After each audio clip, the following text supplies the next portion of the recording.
कर जाओ कि हे दयालु दातार, तूने जितना दिया वो खूब दिया, इस खूब में बस हमें शांति देना, सुख देना, जितना है इतना बहुत है।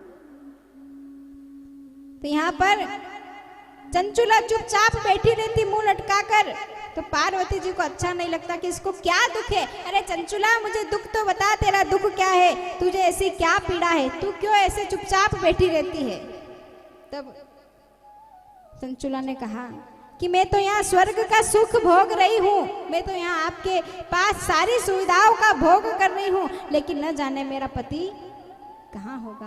वो भी पाप करता था, पता नहीं वो कहाँ नर्क भोग रहा होगा, वो किस योनि में पड़ा होगा।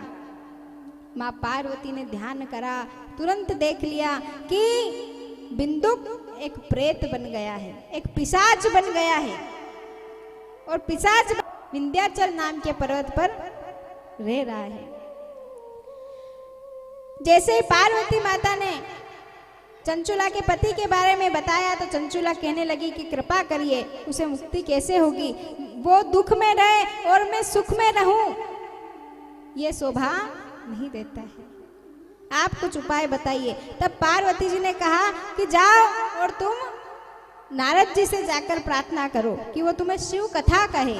अगर शिव कथा उन्होंने तुम्हें कह दी तो तुम्हारे पति को इस प्रेत योनि से मोक्ष मिल जाएगा।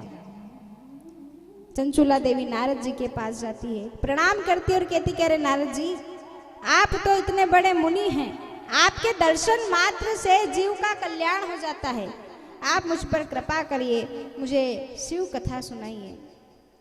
तब नारद जी ने कहा कि देवी, मैं तुम्हें कथा नहीं सुना सकता, क्योंकि मैं आधी घड़ी से ज्यादा कहीं ठहर नहीं सकता। हम कई बार कहते हैं कि कथा में कोई कोई बार बार उठता है, कोई कोई बैठता है, जमकर बैठ नहीं पाता, कथा ढंग से सुन नहीं पाता। कहते ना कि कई लोग पूछते हैं कि क्या नारद जी आज भी पृथ्वी पर कथा सुनने आते हैं, तो जो बार बार उठकर जाता है, बैठता है, उठकर, तो ये समझे कि उसके ऊपर, उसके अंदर नारद जी घुस गए, उसके रूप में आज नारद जी कथा सुनने आ गए। तो नारद जी ने कहा कि मुझे दक्ष का श्राप है, मैं आधी घड़ी से ज्यादा कहीं बैठ नहीं सकता। तो बोले क्या करे, बोले कि हाँ, मेरा दोस्त है तुम्बरुका, नाम क्या है, तुम्बरुका, कल पूछूंगी मैं, तुम्बरुका नाम है, जो हूबहू नारद जी जैसे हैं। हम साउथ के शिव मंदिर में जाएंगे, साउथ में जितने भी शिव मंदिर हैं, शिव मंदिर के बाहर जैसे हमारे इधर द्वारपाल बने हुए रहते हैं कि नहीं, सैनिक, वो हाथ में मशाल लिए, ऐसे उधर साउथ के मंदिरों में एक तरफ नारद जी की प्रतिमा रहती है और एक तरफ तुम्बरुका जी की प्रतिमा रहती है। तुम्बरुका जी बिल्कुल नारद जी जैसे दिखते थे, केवल उनका जो मुख था वो घोड़े का था। मुख काई का था, घोड़े का, और पूरे नारद जी जैसे। अब यहाँ जैसे ही नारद जी ने कहा कि मेरा मित्र कथा सुना देगा, तुम उससे जाकर कहो। तब चंचुला देवी तुम्बरुका जी के पास जाती है और कहती है कि आप मुझे शिव महापुराण की कथा सुना दीजिए। तब तुम्बरुका जी कहते हैं कि शिव महापुराण की कथा तो मैं तुम्हें सुना दूं, लेकिन कथा सुनने के लिए एक जोड़े की आवश्यकता है। जो पोथी का यजमान बनेगा वो एक जोड़ा बनेगा, पति और पत्नी की आवश्यकता है। जैसे हमारे आज पोथी के यजमान भैया और भाभी बने हैं, ऐसे एक जोड़े की आवश्यकता हमें पड़ेगी। और तुम तो विधवा हो, वैधव्य हो, तो तुम पोथी पूजन कैसे करोगी, पोथी की स्थापना जोड़ा ही कर सकता है। तो चंचुला नाराज होकर फिर पार्वती जी के पास चली गई और कहने लगी कि अब क्या करूं, वो तो कह रहे हैं कि पूजा करने के लिए, पोथी बिठाने के लिए जोड़ा चाहिए। तो पार्वती जी ने कहा कि अरे चंचुला, तू भगवान शंकर की आराधना कर, वो करुणा करेंगे तो सब कुछ हो जाएगा। चंचुला भगवान शंकर की आराधना करने लगी, तपस्या करने लगी, जैसे ही तपस्या करने लगी भगवान शंकर प्रसन्न हो गए और उन्होंने कहा कि मांग चंचुला क्या चाहिए। बोले कि प्रभु मेरे पति को प्रेत योनि से निकालने के लिए मुझे शिव महापुराण की कथा करानी है, तो मुझे एक जोड़े की आवश्यकता है, मैं जोड़ा कहाँ से लेकर आऊं। तब भोलेनाथ ने कहा अरे चंचुला तू चिंता क्यों करती है, तू जोड़ा ढूंढने कहीं क्यों और क्यों जाएगी, मैं खुद ही तेरी इस शिव कथा का पोथी यजमान बन जाऊंगा। और भगवान शंकर और माँ पार्वती खुद शिव महापुराण के यजमान बने। पहले यजमान कौन है शिव महापुराण के? भगवान शंकर और पार्वती।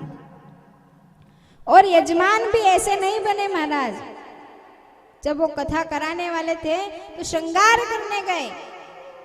व्यक्ति एक दिन श्रृंगार करता है, 2 दिन श्रृंगार करता है। आजकल तो 1-2 घंटे करते हैं, पहले करते थे 1-1, 2-2 दिन। लेकिन भगवान शंकर ने और पार्वती जी ने कितने दिन श्रृंगार किया? 16 दिन तक। कितने दिन तक? 16 दिन तक माँ पार्वती और भोलेनाथ ने श्रृंगार किया। जैसे जरी और बरक के कपड़े भगवान भोलेनाथ ने अपनी शादी में ही नहीं पहने, देखे ही नहीं होंगे, ऐसे कपड़े आज उन्होंने पहने, ऐसे वस्त्र उन्होंने धारण किए और सुंदर श्रृंगार उन्होंने किया। भगवान शंकर ने 16 दिन श्रृंगार किया, तो उससे हमारे हिंदू संस्कृति में 16 संस्कार हुए। और माँ पार्वती ने 16 दिन श्रृंगार किया, तो उससे हमारे हिंदू संस्कृति में 16 संस्कार हुए और 16 श्रृंगार हुए। कोई पूछे कि 16 श्रृंगार कहाँ से आए? कि माँ पार्वती ने 16 दिन तक श्रृंगार किया। 16 संस्कार कहाँ से आए? तो कहना कि भोलेनाथ ने 16 दिन तक श्रृंगार किया था, इसलिए वहां से 16 संस्कार प्रारंभ हुए। सुंदर रूप भगवान ने बनाया और वही रूप देखकर नारद जी और तुम्बरुका जी देखते ही रह गए, हाथ जोड़कर खड़े हो गए और कहने लगे कि प्रभु ऐसा रूप आपका कभी नहीं देखा, इतना सुंदर रूप। बोले हम चाहते हैं, हमारी इच्छा है कि आपका ये स्वरूप पृथ्वी पर पूजा जाए और उन्हीं का स्वरूप ईश्वर जी और गोरा जी के रूप में हम 16 दिन तक पूजते हैं। गणगौर पूजते हो कि नहीं? गणगौर तीज भगवान भोलेनाथ और माँ पार्वती के स्वरूप के रूप में पूजी जाती है। यह ऐसी शिव महापुराण की कथा है जो अखंड सौभाग्य का वरदान हमें देती है।